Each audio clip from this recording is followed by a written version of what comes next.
कर्त्री ब्रह्मरूपा गोप्त्री गोविन्दरूपिणी संहारिणी रुद्ररूपा तिरोधानकरीश्वरी सदा शिवानुग्रहदा पञ्चकृत्यपरायणा भानुमण्डल मध्यस्था भैरवी भगमालिनी पद्मासना भगवती पद्मनाभ सहोदरी उन्मेष निमिषोत्पन्न विपन्न भुवनावली सहस्रशीर्ष वदना सहस्राक्षी सहस्रपात् आब्रह्म कीट जननी वर्णाश्रम विधायिनी निजाज्ञारूप निगमा पुण्या पुण्यफलप्रदा श्रुति सीमंत सिंधूरी कृत पादाब्ज धूलिका सकलागम संदोह शुक्ति संपुट मौक्तिका पुरुषार्थ प्रदा पूर्णा भोगिनी भुवनेश्वरी अंबिका नादि निधना हरि ब्रह्मेन्द्र सेविता नारायणी नादरूपा नाम रूप विवर्जिता ह्रींकारी ह्रीमती हृद्या हेयोपादेय वर्जिता राजराजार्चिता राज्ञी रम्या राजीवलोचना रञ्जनी रमणीरस्या रणत्किङ्किणी मेखला रमा राकेन्दुवदना रतिरूपा रतिप्रिया रक्षाकरी राक्षसग्नि रामा रमणलम्पटा काम्या कामकलारूपा कदम्ब कुसुमप्रिया कल्याणी जगती कन्दा करुणा रससागरा कलावती कलालापा कान्ता कादम्बरी प्रिया वरदा वामनयना वारुणी मदविह्वला विश्वाधिका वेदवेद्या विन्ध्याचल निवासिनी विधात्री वेद जननी विष्णुमाया विलासिनी क्षेत्रस्वरूपा क्षेत्रेशी क्षेत्र क्षेत्रज्ञपालिनी क्षय वृद्धि विनिर्मुक्ता क्षेत्रपाल समर्चिता विजया विमला वन्द्या वन्दारुजनवत्सला वाग्वादिनी वामकेशी वह्निमण्डलवासिनी भक्तिमत्कल्पलतिका पशुपाश विमोचिनी संहृता शेषपाषण्डा सदाचार प्रवर्तिका तापत्रयाग्निसन्तप्त समालादन चन्द्रिका तरुणी तापसाराध्या तनुमध्या तमोपहा चितिस्तत्पल लक्ष्यार्था चिदेकरसरूपिणी स्वात्मानन्दल विभूत ब्रह्माद्यानन्द सन्ततिः परा प्रत्यक्षिती रूपा पश्यन्ती परदेवता मध्यमा वैखरी रूपा भक्तमानसहंसिका कामेश्वर प्राणनाडी कृतज्ञा कामपूजिता शृङ्गाररस सम्पूर्णा जया जालन्धर स्थिता ओढ्याणपीठ निलया बिन्दुमण्डलवासिनी रहो यागक्रमाराध्या रहस्तर्पण तर्पिता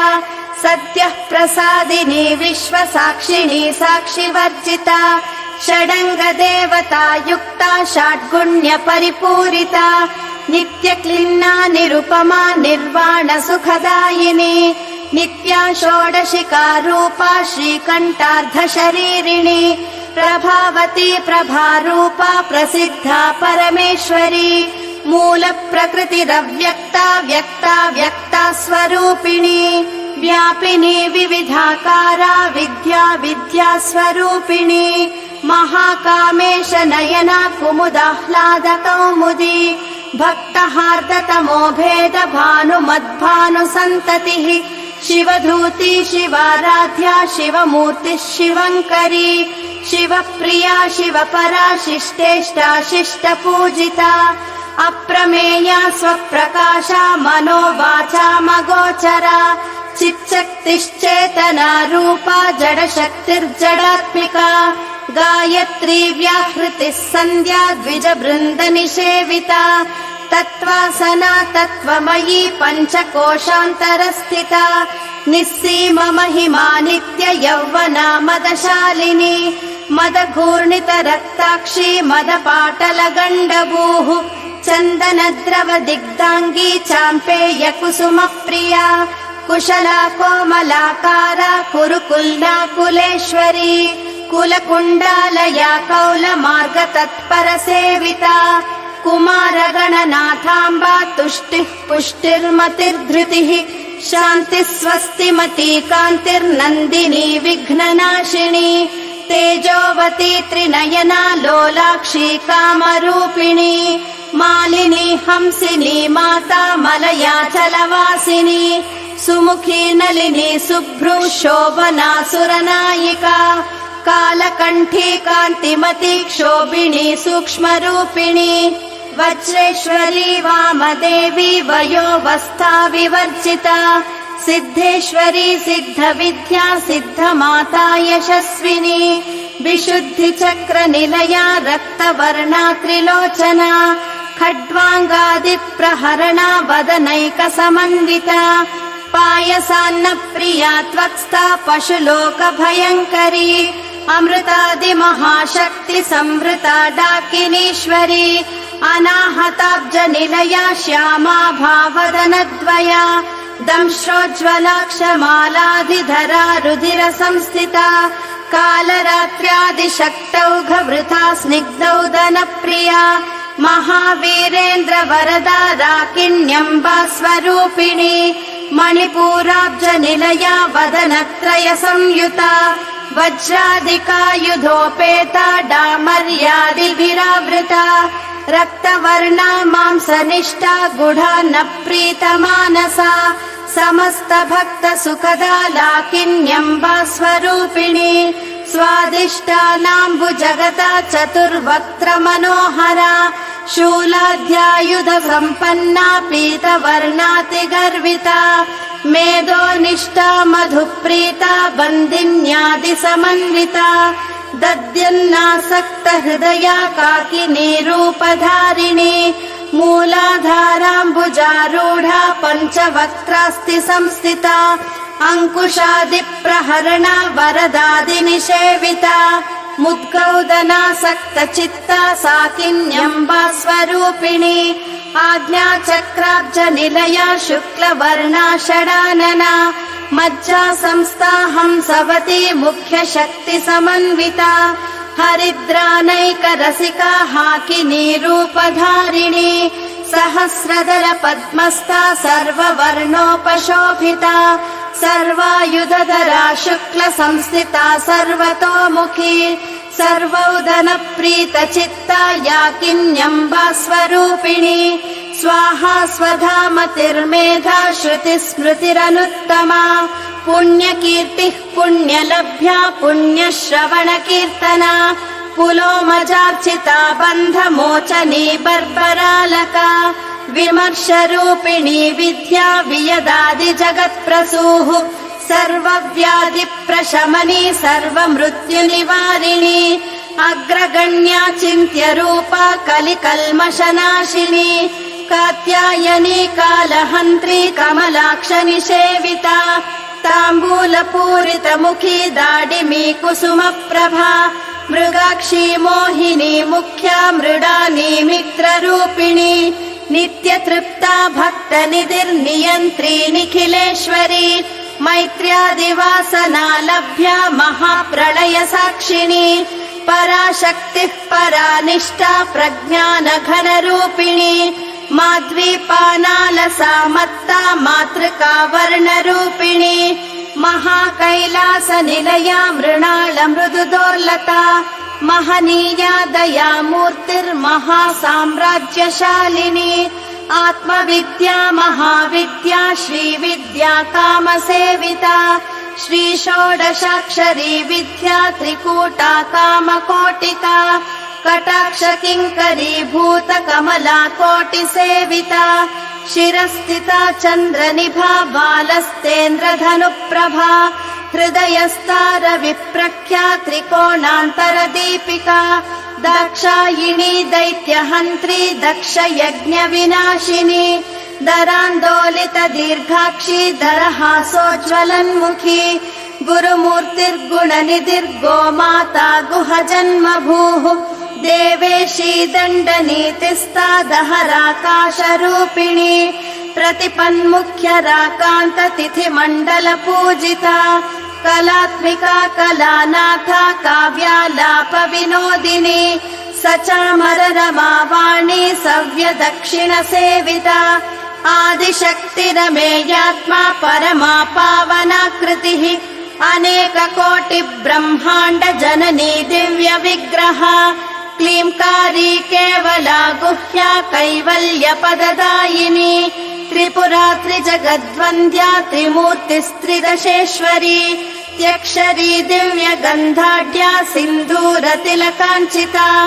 उमा शैलेन्द्रतनया गौरी गन्धर्वसेविता विश्वगर्भा स्वर्णगर्भा वरदा वागधीश्वरी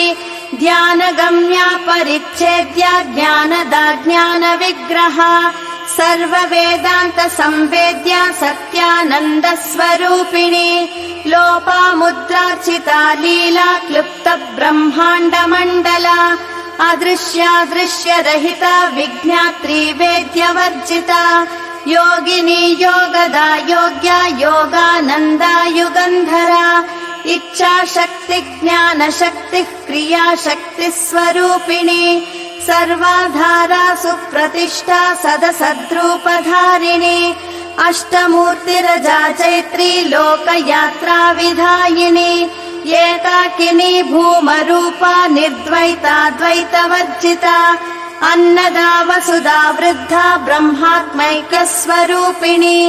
बृहती ब्राह्मणी ब्राह्मी ब्रह्मानन्दा बलिप्रिया भाषारूपा बृहत्सेना भावा भावविवर्जिता सुखाराध्या शुभकरी शोभना सुलभा गतिः राजराजेश्वरी राज्यदायिनी राज्यवल्लभा राजत्कृपा राजपीठ निवेशित निजाश्रिता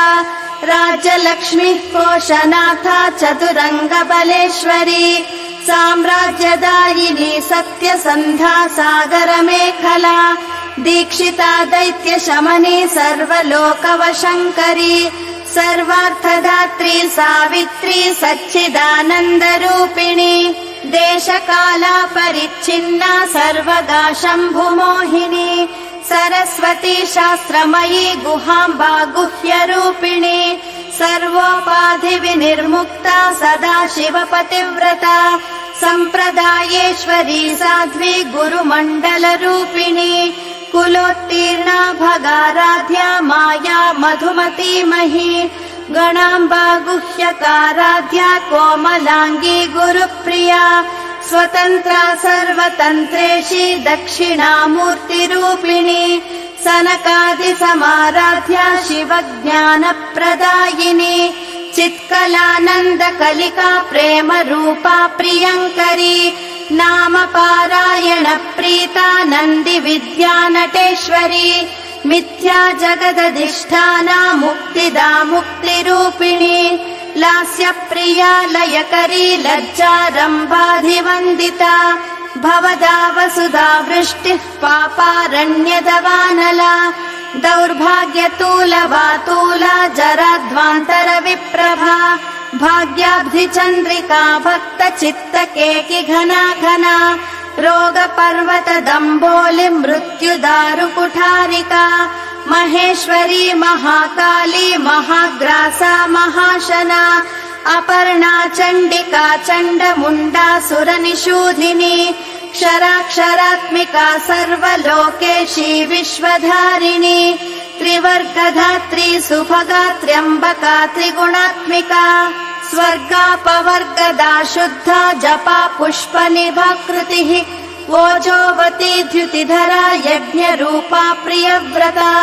दुराराध्या दुरादर्शा पाटली कुसुमप्रिया महती मेरुनिलया मन्दार कुसुमप्रिया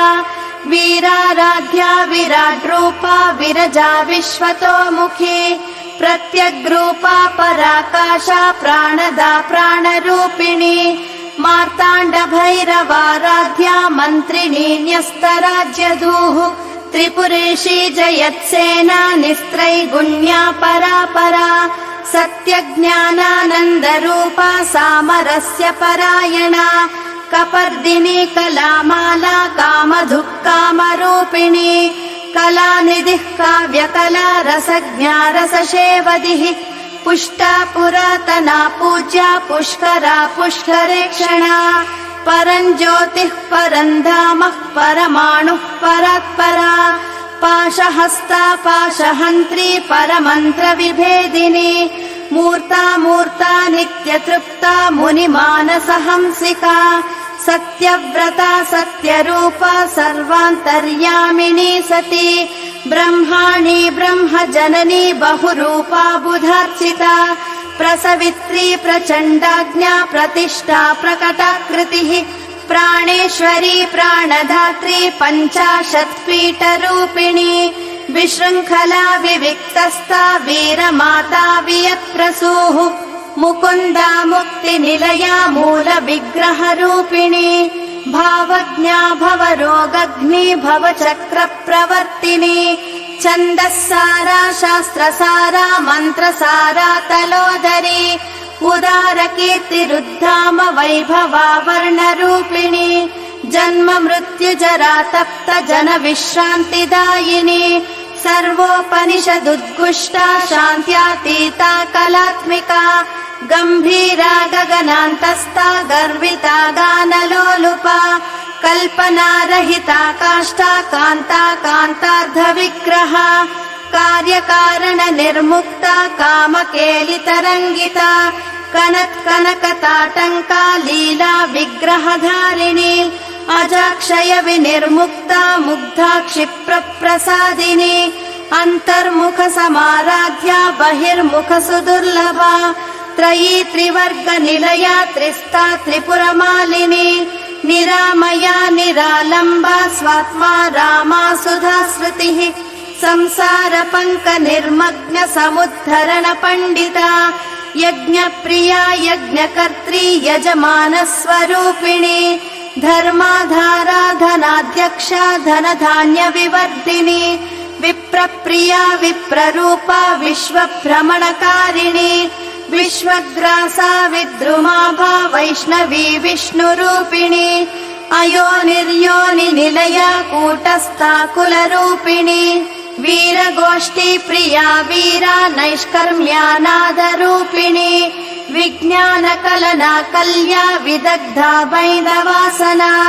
तत्त्वाधिका तत्त्वमयी तत्त्वमर्थस्वरूपिणी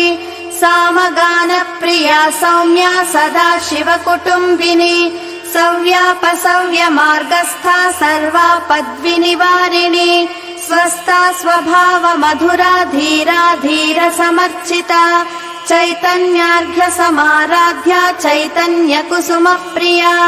सदोदिता सदा तुष्टा करुणादित्य पाटला दक्षिणा दक्षिणाराध्या धरस्मेर मुखाम्बुजा कौलिनी केवलानर्घ्य कैवल्य पददायिनी स्तोत्र प्रिया स्तुतिमती श्रुति संस्तुत वैभवा मनस्विनी मानवती महेशी मङ्गलाकृतिः विश्वमाता जगद्धात्री विशालाक्षी विरागिणी प्रगल्भा परमोदारा परामोदा मनोमयी व्योमकेशी विमानस्था वज्रिणी वामकेश्वरी पञ्चयज्ञ प्रिया पञ्चप्रेत मञ्चाधिशायिनी पञ्चमी पञ्चभूतेशी पञ्चसङ्ख्योपचारिणी शाश्वती शाश्वतैश्वर्या शर्मदा शम्भुमोहिनी धराधर सुता धन्या धर्मिणी धर्मवर्धिनी लोकातीता गुणातीता सर्वातीता शमात्मिका बन्धूक कुसुम प्रख्या बाला लीला विनोदिनी सुमङ्गली सुखकरी सुवेशाढ्या सुवासिनी सुवासिन्यच्चन प्रीता शोभना शुद्धमानसा बिन्दुतर्पण सन्तुष्टा पूर्वजा त्रिपुराम्बिका दशमुद्रा समाराध्या त्रिपुरा श्रीवशङ्करी ज्ञानमुद्रा ज्ञानगम्या ज्ञानज्ञेयस्वरूपिणी योनिमुद्रा त्रिखण्डेशी त्रिगुणाम्बा त्रिकोणगा अनघाद्भुत चारित्रा वाञ्छितार्थप्रदायिनी अभ्यासातिशयज्ञाता षडद्वातीतरूपिणी अव्याजकरुणामूर्तिरज्ञानध्वान्तदीपिका आबालगोपविदिता सर्वानुल्लङ्घ्य शासना श्रीचक्रराजनिलया श्रीमत्त्रिपुरसुन्दरी श्रीशिवा शिवशक्त्यैक्यरूपिणी ललिताम्बिका एवं श्रीललिता देव्याः नाम्नां साहस्रकं जगुः इति श्रीललिता सहस्रनाम स्तोत्रं सम्पूर्णम्।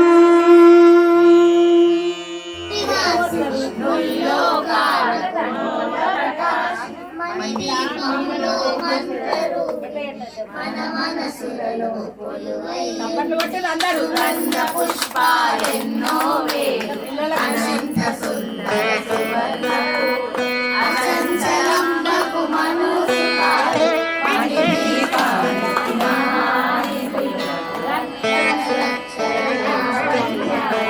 అక్షర లక్షల సంపదలు లక్షల లక్షల లక్ష్మీ